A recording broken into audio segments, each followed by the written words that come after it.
네, 또 다른 박빙 승부가 펼쳐지는 곳이죠. 국회의원 보궐선거가 동시에 실시되는 7곳 중 가장 관심을 모으고 있는 인천 계양을 투표소로 가보겠습니다. 여도현 기자, 투표소 분위기 어떻습니까? 잘 진행이 되고 있나요? 네, 저는 지금 인천 계양을 투표소 중 한 곳인 역사문화센터에 나와 있습니다. 투표는 6시부터 시작됐는데요. 투표 시작 전부터 10명 내외 시민분들이 일찍 발걸음을 향하는 모습을 보이기도 했습니다. 투표 시작 후 1시간이 지난 지금도 제 뒤로 보시는 것처럼 유권자들이 마스크와 위생장갑을 끼고 투표가 진행되고 있습니다. 네, 인천 계양을은 이번 선거에서 가장 뜨거운 관심이 쏠리는 곳이기도 합니다. 각 당 후보들이 어제 선거운동 마지막까지 치열한 유세를 펼쳤다고요?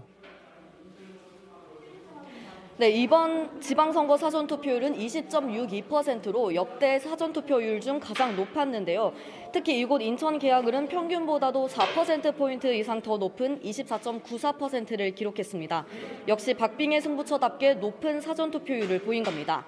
선거 직전 마지막 여론조사에서까지 오차 범위 내 접전을 펼치면서 끝까지 결과를 알 수 없는 상황입니다.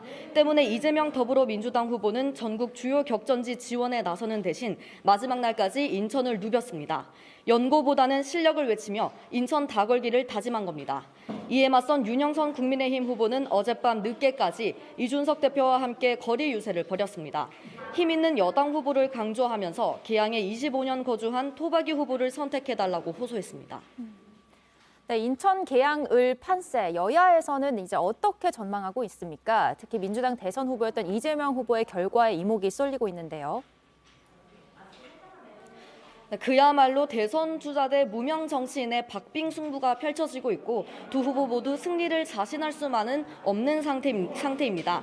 인천 계양을은 전통적으로 민주당 지지세가 강한 곳인데요.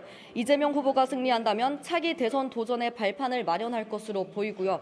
8월 전당대회 때도 당권에 도전할 것이라는 전망도 나옵니다. 반대로 이 후보가 패배한다면 당권은 물론 다음 대선 도전에도 상당한 어려움이 예상됩니다. 윤 후보는 승리한다면 상대방 대선 후보를 누른 경력을 바탕으로 의정 활동에도 탄력이 붙을 것으로 보입니다. 지금까지 인천 계양을 투표소에서 JTBC 여도현입니다.